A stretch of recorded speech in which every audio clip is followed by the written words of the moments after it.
Hi, it's Jason from Fraser Valley Rose Farm, and today I want to answer the question of what does a grower use to fertilize roses? And I guess by that I mean, what does this grower use? And that's going to come from a few different things. My starting point would be my experience as a professional grower. So I'm going to go through what we used at a big perennial nursery that included growing some roses. Next, I'm going to go through the recommendations from this book here. These guys grew tons and tons of roses for some of the largest growers in the world, so they had some good recommendations. And finally, I'm going to back it all up with the research. What do the researchers say that roses actually use, or what is present in their tissues in what amounts? And that should give us some guidance as to what my final recommendation. And finally, I'm going to talk a little bit about how you should use this information yourself. Growing roses in pots or in the ground on your own property, can you use any of these resources to guide your fertilizing decisions? Even to start this discussion, I have to presuppose some things about your knowledge level about nutrients, that you know the major nutrients, the ones they call N, P, and K, or nitrogen, phosphorus, and potassium, but also that they call other ones secondary nutrients, things like calcium, magnesium, and iron, and a whole bunch of micronutrients, all of which are necessary for the growth of your plants. Also, I'm going to start this conversation in the foundation that I'm talking first about pots of potting soil, which are basically empty or absent of all of these nutrients. So the nutrient solutions I'm talking about adding include everything that we'll need for the growing. So the first one I started with when I started the nursery trade as a grower was something like 16-10-10 slow release. That's a little bit higher in the nitrogen, a little bit lower in the phosphorus and potassium, and that it also included many of those secondary nutrients as part of the mix. I'm going to put the sheet for Osmocote Plus 15-9-12 up on the screen here, and it is basically a pretty typical formulation for something that is growing for perennials, ornamental annuals even, shrubs. So a lot of ornamental growers will use this, and like I say, it's 15-9-12 for the first three numbers, but it also includes a good dose of magnesium, 1.3%, sulfur, 5.9%, boron, just a trace amount, copper, a trace amount. That's pretty typical of what you would see for an ornamental slow release fertilizer. I've got some other ones up on the screen here. I have the, for instance, the Florican 17-7-8, and you can see a little bit higher in nitrogen, a little bit lower in phosphorus, sort of a medium number for the potassium. That's pretty typical. All of those will do the job, and did a job for me growing, again, a wide range of perennials and roses, and did the job very well. So I think that's a good starting point. As a grower, you probably want to start with what you've seen to work already. But just because it's good enough to get the job done doesn't mean that it's necessarily the best thing. So that's where I'm going to jump to my second source of information here. This book, written by experienced rose growers. I think Jacques Ferrer worked for Conrad Pyle for a length of time. And what they talked about here, and I'm going to read it off for you, is any good commercially available fertilizer, such as a 20-20-20 or a 15-10-12 or equivalent, can be used. Now, notice here they didn't stick to one formulation. The first one there was 20-20-20, which is a completely balanced N, P, and K, and the next one was 15-10-12. I think they're acknowledging in this that there's a regional variety of different fertilizers that are available to growers, and so you choose the one that's available to you at an economical price, and both of those will do the job, although I suspect that because many of the formulations coming out from Nutricote, Floricote, Osmocote are higher in nitrogen, moderate in phosphorus, and a little bit higher in potassium, it may be that horticultural science is aiming in that direction, and we'll see that when we get to the research here. They don't stop there when they talk about the solution. They also say a weekly liquid application of iron chelate and magnesium at 5 and 10 ppm respectively can be used to ensure good foliage color, especially the iron, and that micronutrients should be incorporated in the feeding program to ensure proper growth. So they don't just focus on the N, P, and K, they also say that iron and magnesium are super important. You'll see in the upcoming literature that calcium is really important for roses as well, and that micronutrients are necessary. So that's what the professional growers say in the book. The next information source I'm going to use here is academic research, and this paper is entitled Optimal Levels of N, P, and K for the Cultivation of Single-Stemmed Roses in a Closed Hydroponic System. Perfect. They've taken all the variables out of it. It's basically just how much nutrient goes into a solution, in this case without even soil, and how much optimizes the production of roses. So in this case, their final conclusion on it was, and they give this in a slightly different measurement, they go in milligrams per liter. So they have 100 to 150 milligrams per liter N, 30 to 50 milligrams per liter of phosphorus or P, and 100 to 150 milligrams per liter of potassium. So higher N, higher K, lower P is sufficient and best and optimized for the production of cut roses. Of course, in this study, they're only focusing on those three, the N, the P, and the K, because that's usually what is quoted on nutrient formulations. It's quite possible that they also put a pack of micronutrients in as a constant, but they focused on those NP and K ratios.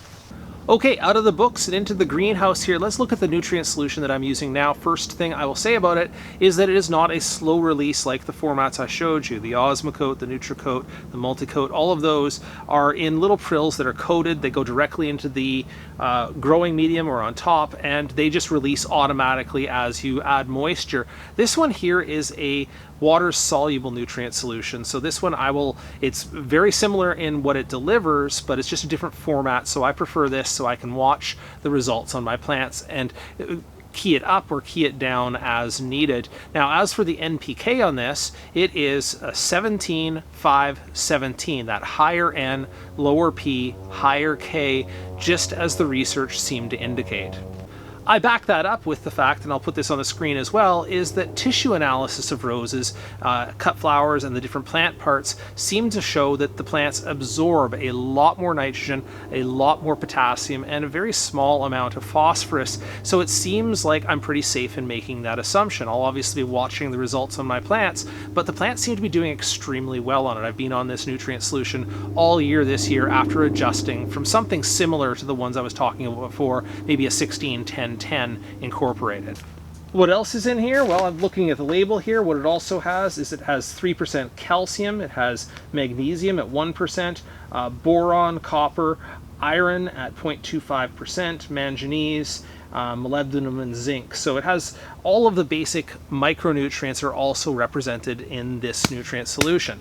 I wanted to circle back to that decision I made to switch from granular or slow release fertilizer over to the liquid feed for instant results on the plants. And I have to say that I was heartened by the fact that when I visited down to Heirloom Roses recently, Ben mentioned basically the same thing, that they moved to a liquid feed fertilizer for fast release on their young plants. He also, in addition, mentioned to that a liquid fish emulsion might be a good solution for home gardeners, which has the NPK somewhere in the range of 4:1:1, so a higher nitrogen ratio as well, which is something that the research seems to support. When talking about it in this book here, whether to use a liquid feed, they say a liquid feed program of 180 to 200 ppm nitrogen, and that's how they usually refer to nitrogen feeding in the industry, is in parts per million, and you can match that off to the ppm on the bag of fertilizer that you're talking about when you're talking about how concentrated you mix it. And they say feed twice and then rinse with water once, so it's a 2 and then 1. So far, all of the solutions I've been talking about have been talking about in a container in a potting soil, which is completely empty of other nutrients. Even the research that talked about hydroponic growing was talking about something where you're providing all of the nutrients to your plants. And so if you're growing in a container at home, you can pretty much apply this directly over to some degree. Choose something that has a higher level of N, a lower level of P, a reasonable level of K, and has especially some of those micronutrients like magnesium and iron in decent amounts. And you're pretty much all set. Feed it as a liquid feed or as a slow release at your choice, depending on your convenience, and you probably should get pretty good results with your roses. Now here's the question, is how do you apply that to a soil situation in the garden? And the problem with the soil is it already has stuff in it, and unless you've had a good soil test done fairly recently, you don't know what it already has in it, and so what you should add is an unknown. I mean, basically what the plants need minus what the plants already have, that's what you should be supplementing with. But you don't have that information unless you've had a good soil test. So the answer to that is, yeah, soil test. But I'm not going to nag. I'm not going to turn this into a nagging kind of video about why you should go get a soil test. I will say that if you're trying to supplement for the plants in your garden without getting a soil test, you're kind of shooting blind. This goes back to that point I've made previously about people saying, you should always add magnesium or magnesium sulfate to your garden. Well, as you saw in the previous formulations that we talked about, magnesium absolutely is necessary, but it's necessary in a small amount in proportion to, say, nitrogen. So going out there and just saying, well, the Rose Society told me to throw a 1/4 cup or a 1/2 cup at the base of this rose, you could actually overdo it with magnesium, and higher levels of magnesium can definitely lock out calcium or change the rate of magnesium to potassium and really throw your plants out of whack. So you should not focus unhealthily on any particular nutrient going out into the garden without knowing what's already available to your plants. It's a little bit like if you were baking a cake from scratch, you would know how much salt to add because it's in the recipe. But if you got a cake from the bakery that you don't know what went into it, you might want to taste it before you add additional seasoning. I know that's kind of a crude analogy, but the point here is don't add one particular salt without knowing what's in there already.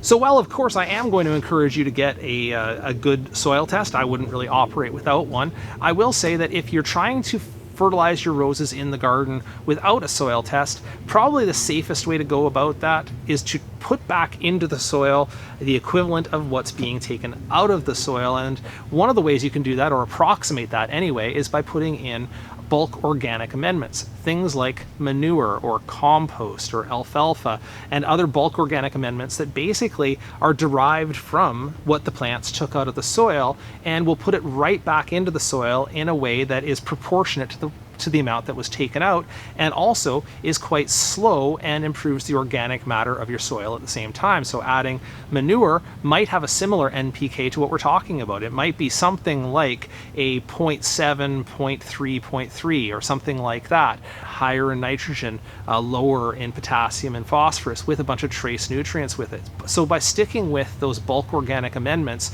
and averaging or rotating through them, what you're kind of liable to do in an unwitting way, or maybe not a purposeful way, is to replace back into that soil exactly what is being taken out and what the plants need.